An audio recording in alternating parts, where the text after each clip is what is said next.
প্রিয় শিক্ষার্থীবৃন্দু, কেমন আছো সবাই? তোমাদের স্কুল ইউটিউব চ্যানেলের পক্ষ থেকে সবাইকে ধন্যবাদ। আজ আমি তৃতীয় অধ্যায়ের নবম লেকচার দেব, অর্থাৎ 9 নম্বর ক্লাস নেব। আগে আমি প্রথম থেকে 8টা ক্লাস নিয়েছি। তোমরা ধারাবাহিকভাবে যদি প্রত্যেকটা ক্লাস দেখো, আশা করি কোথাও কোনো সমস্যা থাকবে না। তারপরেও যদি কোথাও কোনো সমস্যা থাকে অবশ্যই আমার কমেন্ট বক্সে কমেন্ট করবা, আমি তোমাদের কমেন্টসের উত্তর দেব। আজকে আমরা শিখব 11 নম্বর প্রশ্ন। 11 নম্বর প্রশ্নে আমরা 3টা অঙ্ক শিখব। এই 3টা অঙ্ক করতে গেলে আমাদের কিছু বেসিক্যালি পার্ট শিখতে হবে। আমি সেই বেসিক্যালি পার্টটা একটু লিখে রাখছি, এটা এখন একটু বর্ণনা করব। প্রশ্নটা হচ্ছে দশমিক হতে বাইনারি অক্টাল হেক্সাডেসিমেলে রূপান্তর। আমরা আগের দিন শিখছিলাম বাইনারি অক্টাল হেক্সা হতে দশমিক। আজকে রিভার্স উল্টাটা শিখব, অর্থাৎ দশমিক হতে বাইনারি অক্টাল হেক্সাডেসিমেলে রূপান্তর। আগের 3টা রুলস যেমন একই রকম ছিল, আজকের এই 3টা অঙ্ক সেম একই টাইপের হবে। অর্থাৎ দশমিক থেকে বাইনারি ঠিক যে সিস্টেমে করতে হবে, দশমিক থেকে অক্টালও একই সিস্টেম, দশমিক থেকে হেক্সাডেসিমেলও একই সিস্টেম হবে। শুধু আমরা আগেও এই কথাটা বলছি যে দশমিকের বেস 10 কখনোই কোনো অঙ্কর মধ্যে ব্যবহার হবে না। সুতরাং যদি দশমিক থেকে বাইনারি করতে বলে তাহলে আমাদের বাইনারি বেস ব্যবহার হবে, দশমিক থেকে অক্টাল করতে বলে অক্টালের বেস ব্যবহার করতে হবে, দশমিক থেকে হেক্সাডেসিমেল বলে তাহলে হেক্সাডেসিমেলের বেস 16 ব্যবহার করতে হবে। তো নাম্বার 1 দেখো, বেসিক্যালি পার্ট নাম্বার 1, দশমিক হতে বাইনারি অক্টাল হেক্সা করতে হলে যার যার বেস দিয়ে অর্থ যদি দশমিক থেকে বাইনারি করি তাহলে বাইনারি বেস 2, যদি দশমিক থেকে অক্টাল করি অক্টালের বেস 8, অর্থাৎ যার যার বেস দিয়ে দশমিকের মানকে ভাগ করতে হবে। অর্থাৎ দশমিকের যে মানটা আমি বাইনারি করতে চাচ্ছি কিংবা অক্টাল কিংবা হেক্সা করতে যাচ্ছি ঠিক সেই মানটাকে ভাগ করতে হবে। কাকে দিয়ে? যেটা করব তার বেস দিয়ে। যদি করি বাইনারি 2 দিয়ে, যদি অক্টাল 8 দিয়ে, আর যদি করি হেক্সা তাহলে 16 দিয়ে ভাগ করতে হবে। উত্তর হবে ভাগশেষ। ভাগ করার পর যে ভাগশেষ হবে সেটা হবে উত্তর। ভাগশেষ বা হাতের সংখ্যাই হচ্ছে ভাগশেষ বা হাতের সংখ্যা। উত্তর লিখতে হবে নিচের থেকে উপরের দিকে, উত্তর লিখতে হবে নিচে হতে উপরে। উত্তর হবে ভাগশেষ এবং সেই ভাগশেষটা আমাদের উত্তরে সাজিয়ে লিখতে হবে নিচের থেকে উপরের দিকে। আচ্ছা, আমরা একটু দেখি এই উদাহরণটা। 1 নম্বর উদাহরণে মনে করা আছে এখানে 17। তাহলে আগে কি বলছি আমরা, যে এটা মনে করা আছে দশমিক, করতে বলছে কত? বাইনারি। তাহলে দশমিক থেকে বাইনারি যদি করতে হয় তাহলে আগে বলছি যার যার বেস দিয়ে ভাগ করতে হবে। 2 দিয়ে ওকে ভাগ করব, উত্তর হবে ভাগশেষ নিচের থেকে উপরে। তাহলে দেখো 17কে যদি 2 দিয়ে ভাগ করি তাহলে কত? 8 দুগুণী 16, 8 দুগুণী 16 পর্যন্ত গেছে। হাতে 16 থেকে 17 বিয়োগ করলে কত হয়? হাতে হচ্ছে 1, এরকম হবে। হাতে হচ্ছে কত? 1। আমাদের এই অঙ্কটা বোঝার জন্য আরেকটা গুরুত্বপূর্ণ অংশ আছে, সেটা হচ্ছে যদি ছোট হয় কখনো এরকম হবে তো হাতের সংখ্যা হবে, তখন হাতে যদি এরকম হয়, আবার মনে করো এটা কি করি, তো 4 দুগুণী 8, 4 দুগুণী 8, ফুল 8 হয়ে গেছে, হাতে নেই 0, এরকম ভাবে নিচের দিকে আসবে, উত্তর লিখবো নিচের থেকে উপরে। তাহলে অঙ্কটা আরেকটু শেষ করে দিই। 2 দুগুণী 4, 2, হাতে নেই। মনে রাখবা জোড় সংখ্যা হলেই হাতে থাকবে না, বিজোড় হলেই হাতে 1 হবে। একটা বিজোড় পেয়েছি এ পর্যন্ত, এই জন্য একটাই 1 পেয়েছি। 2 অক্ষে 2, 1, হাতে নেই। এখন দেখো ওর থেকেও ছোট, আগেই বলছি যদি কোনো ছোট সংখ্যাকে বড় সংখ্যা দিয়ে ভাগ করার দরকার হয় আমাদের এই বাইনারি অক্টাল হেক্সা এবং দশমিকের অঙ্কের ক্ষেত্রে, যদি এই টাইপের কোনো ফ্যাক্টর কখনো আমাদের সামনে আছে যে আমি ভাগ করছি ছোট সংখ্যাকে বড় সংখ্যা দিয়ে, তাহলে অঙ্ক শেষ হবে ওই জায়গায় গিয়ে একটা লাইন করতে হবে লাস্ট, তাহলে 2 দিয়ে যদি ভাগ করি, 2 দিয়ে করতেছি, 2 দিয়ে করতে হবে, তো 2 দিয়ে যদি ওকে ভাগ করি তাহলে ভাগফল এইটা আর এটা কত, ভাগশেষ। ভাগফল হবে 0, এইখানে 0 আছে সেটার জন্য না, ভাগ ছোট সংখ্যাকে ভাগ করলে ভাগফল দিতে হবে 0, ভাগশেষ দিতে হবে যাকে ভাগ করব সে 1, 1কে ভাগ করতেছি 1। তো এরকম হতো 5 ভাগ কত 7, তাহলে কত ভাগফল 0, ভাগশেষ কত এই 5ই চলে আসতো এখানে। যদি হতো এরকম 9 ভাগ করব 7 দিয়ে, তাহলে কত হবে ভাগফল 0, ভাগশেষ এই 7কে ভাগ করতেছি 7 এখানে। তাহলে মনে রাখতে হবে আমি যাকে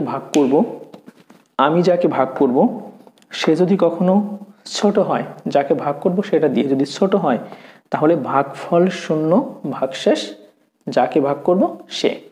ওকে, আমরা যদি ঠিক এরকম একটা অঙ্ক করতাম, মনে করে এখানে আছে 19, অক্টাল থেকে করতেছি এরকম, তাহলে 8 দুগুণী 16, 2, 16 থেকে 19 কত হয় 17, 18, 19, 3 হলো হাতে কত 3, আবার 2কে ভাগ করব কত 8 দিয়ে, বলে ছোট হলে আর একবার ভাগ করতে হবে, এই যেটা ছোট হয়ে গেছে আর একবার করব, তাহলে ছোট হলে কত ভাগফল 0, ভাগশেষ কত এই 2 এখানে চলে আসবে। উত্তর লিখতে হবে নিচের থেকে উপরে 2, 3 উত্তর। আচ্ছা, তাহলে আমরা যে অংশটা এখন দেখলাম যে দশমিক হতে বাইনারি অক্টাল হেক্সা করতে হলে যার যার বেস দিয়ে দশমিকের মানকে ভাগ করতে হবে, উত্তর হবে ভাগশেষ, উত্তর লিখতে হবে নিচের থেকে উপরে। আরেকটা জিনিস শিখলাম, যদি কোনো মান যাকে ভাগ করব সে যদি ছোট হয় তাহলে ভাগফল 0, ভাগশেষ যাকে ভাগ করব সে। ওকে, নাম্বার 2 দেখো, এটা হলো পূর্ণ সংখ্যা, এটা একটা পূর্ণ সংখ্যা ছিল, এটা পূর্ণ সংখ্যা, এটা পূর্ণ সংখ্যা, এটা পূর্ণ সংখ্যা, এটা পূর্ণ সংখ্যা। যদি কখনো আমাদের ভগ্নাংশ সংখ্যাকে দশমিককে বাইনারি করার দরকার হয় কিংবা অক্টাল বা হেক্সাডেসিমাল হয়, অর্থাৎ যাকে অঙ্কটা করতে বলবে সে যদি পয়েন্ট আকারে থাকে, তবে ভগ্নাংশের ক্ষেত্রে যার যার বেস দিয়ে দশমিকের মানকে গুণ করতে হবে। পূর্ণ সংখ্যার ক্ষেত্রে দশমিকের মানকে যার যার বেস দিয়ে ভাগ করলাম, আর ভগ্নাংশের ক্ষেত্রে যার যার বেস দিয়ে দশমিকের মানকে গুণ করতে হবে। উত্তর হবে পূর্ণ সংখ্যা, এখানে হয়েছিল উত্তর ভাগশেষ বা হাতের, আর এখানে হবে কি পূর্ণ সংখ্যা, অর্থাৎ 0 এর আগে। আমরা জানি পূর্ণ সংখ্যা কেমন হয়, এরকম হয়, অর্থাৎ 0 না, পয়েন্টের আগে 3.25, তাহলে এটা কি পূর্ণ সংখ্যা, এটা ভগ্নাংশ সংখ্যা। আমাদের উত্তর কোনটা হবে, এইটা পূর্ণ সংখ্যা, পয়েন্টের আগের অংশ। এরকম হতে পারে 0.25, তাহলে উত্তর কত পয়েন্টের আগেরটা, অর্থাৎ এইটা। তাই এখানে লেখা হয়েছে তবে ভগ্নাংশের ক্ষেত্রে যার যার বেস দিয়ে দশমিকের মানকে গুণ করতে হবে। উত্তর হবে পূর্ণ সংখ্যা, অর্থাৎ পয়েন্টের আগের অংশ। উত্তর লিখতে হবে উপর থেকে নিচে, এটার উল্টা, এটা উত্তর লিখতে হবে, উত্তর হবে ভাগশেষ, অর্থাৎ উত্তর লিখতে হবে নিচে থেকে উপরে, তীর চিহ্ন নিচে থেকে উপরের দিকে দিয়ে রাখছে, আর এখানে দিয়েছি উত্তর লিখতে হবে উপর থেকে নিচের দিকে। ওকে, তাহলে আমরা এর উপরে একটা অঙ্ক করি, রাখলাম।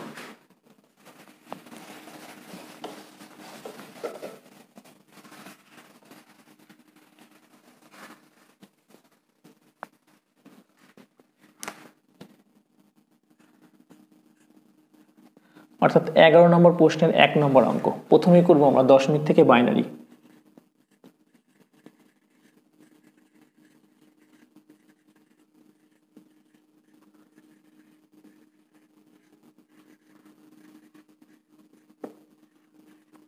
দশমিক হতে বাইনারি,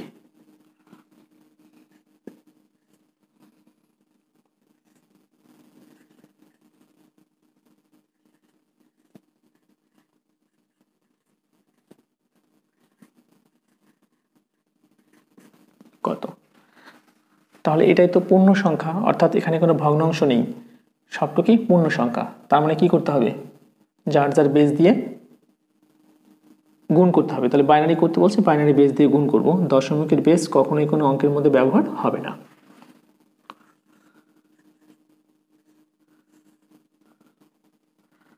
ভাগ করব 2 দিয়ে, তাহলে 11 দুগুণী 22, 11, 22 থেকে 23 হাতে কত 1, এখানে হচ্ছে হাতে থাকা সংখ্যা।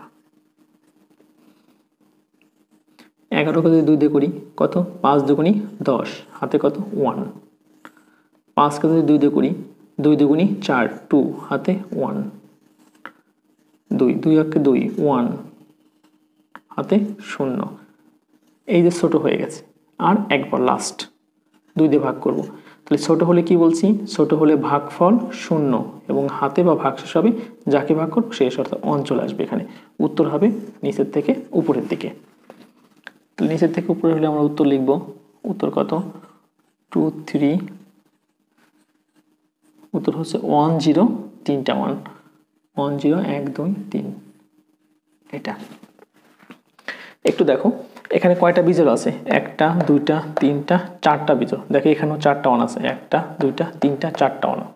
আবার দেখো এখানে একটা জোড় আছে অনলি 2 এবং একটাই 0 আছে। এটা একটু মনে রাখবো, তাহলে বুঝতে পারবো যে অঙ্কটা হয়েছে কিনা। তারপর আমাদের এটা আরেকটা সংক্ষিপ্ত নিয়ম আছে, আমরা একটু শেষের দিকে সেটা আলোচনা করব, কারণ সেটা আমরা শিখলে তখন আর এই বেসিক্যালি অংশগুলো আমাদের শেখা হবে না, মনে হবে যে সেটাই করি। তাহলে আমরা একটা উদাহরণ করলাম, আরেকটা উদাহরণ করি। এখানে মনে করে 30,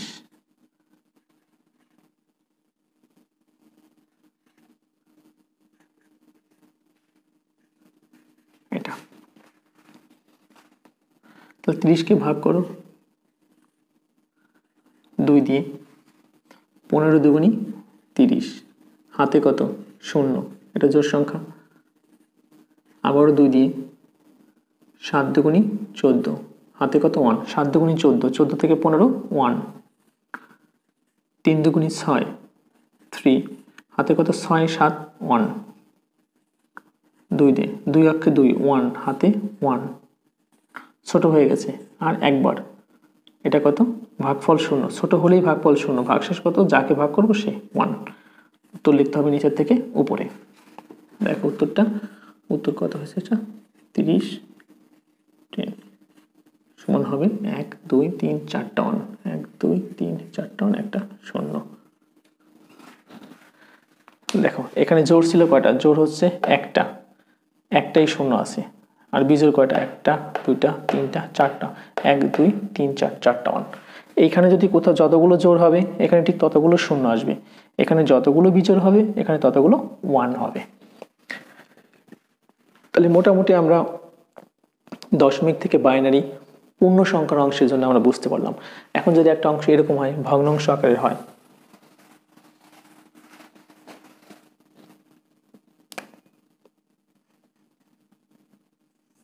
তিন নম্বর অঙ্ক ধরলাম আমরা এটাই হবে না, নতুন করে একটা নিই।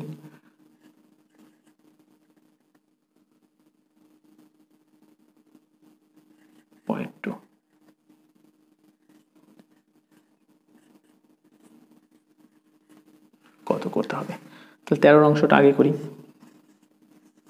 ভাগ করতে হবে কত দিয়ে 13 কে, বাইনারি বেস 2 দিয়ে, 6 দুগুণী কত 12, 6, হাতে কত 1, 2 দিয়ে, 3 দুগুণী 6, হাতে কত 0, 6 মিলে গেছে, 2 অক্ষে 2, হাতে 1, ছোট হয়ে গেছে আর একবার, ভাগফল 0, ভাগশেষ 1।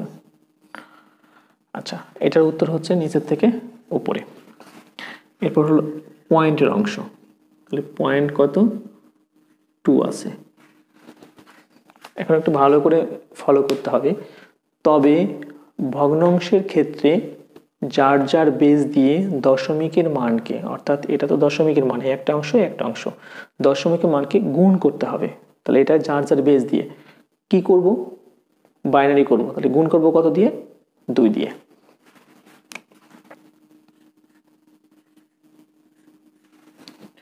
গুণ করতে হবে, উত্তর হবে পূর্ণ সংখ্যা, অর্থাৎ গুণ করার পরে যে গুণফলটা আসবে সেই অংশ থেকে পূর্ণ সংখ্যার অংশটা আমাদের উত্তরের মধ্যে আসবে। পয়েন্টের আগের অংশ উত্তর লিখতে হবে উপর থেকে নিচে। তাহলে কত হবে, 2 কে করলাম 0.2কে গুণলে কত হয় 0.4। আবার পয়েন্টের পরের অংশকে শুধু গুণ করতে হবে, তাহলে এখন আনবো কত, এটা 0.4 গুণ কত 2, তাহলে কত হবে 0.8। আমরা একটু ডিস্টেন্স কেন দিচ্ছি, যে পয়েন্টের আগের অংশটা উত্তরে রাখবো এজন্য। এখন 0.8 গুণ কত 2, 8 দুগুণে 16, 1.6। 0.6 কে আমরা নিয়ে আসবো গুণ কত 2, তাহলে কত হবে 6 দুগুণে 12, 1.2। অর্থাৎ আমাদের এরকম কি চলতে থাকবে। এটা আমরা নর্মালি 4টা কিংবা 5 ঘর নেব, 4 ঘর রাখলেই হবে। তাহলে আমরা উত্তর লিখব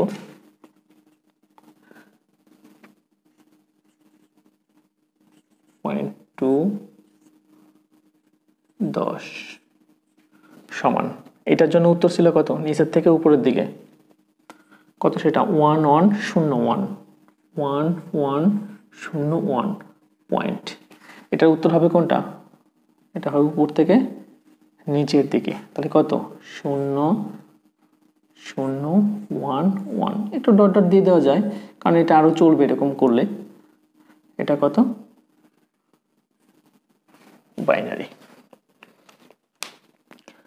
আমি ক্লাসটা আবার একটু রিভিউ করি। দেখো, যদি পূর্ণ সংখ্যা হয়, দশমিক থেকে বাইনারি, অক্টাল, হেক্সাডেসিমাল করতে গেলে যদি পূর্ণ সংখ্যা হয় তখন যার যার বেস দিয়ে ভাগ করব, উত্তর হবে হাতে থাকা সংখ্যা, উত্তর লিখব নিচের থেকে উপরে। যদি হয় পয়েন্ট বা ভগ্নাংশ সংখ্যা, তাকে 2 দিয়ে গুণ করব, গুণ করলে যে গুণফলটা হবে সেই গুণফলটার পয়েন্টের আগের অংশ অর্থাৎ পূর্ণ সংখ্যার অংশ উত্তর লিখব উপর থেকে নিচে, আর পয়েন্টের পরে যেটা সেটাকে আবার পুনরায় গুণ করব 2 দিয়ে, যত সময় না অঙ্ক শেষ না হয়। কিন্তু এমন কিছু অঙ্ক আছে যেটা সহজে শেষ হচ্ছে না, তখন আমরা 4 ঘর পর্যন্ত নিয়ে অঙ্ককে স্টপ করে দেব, যে আমাদের অঙ্কটা আরো এরকম চলতো, এজন্য একটু ডট ডট রেখে দিছি। ডট ডট যদি এখানে তুমি উত্তরে না লিখো তাতেও খুব একটা না, কোনো সমস্যাই নেই। তাহলে আজকে আমরা ক্লাস এখানেই শেষ করব। তো ধন্যবাদ সবাইকে।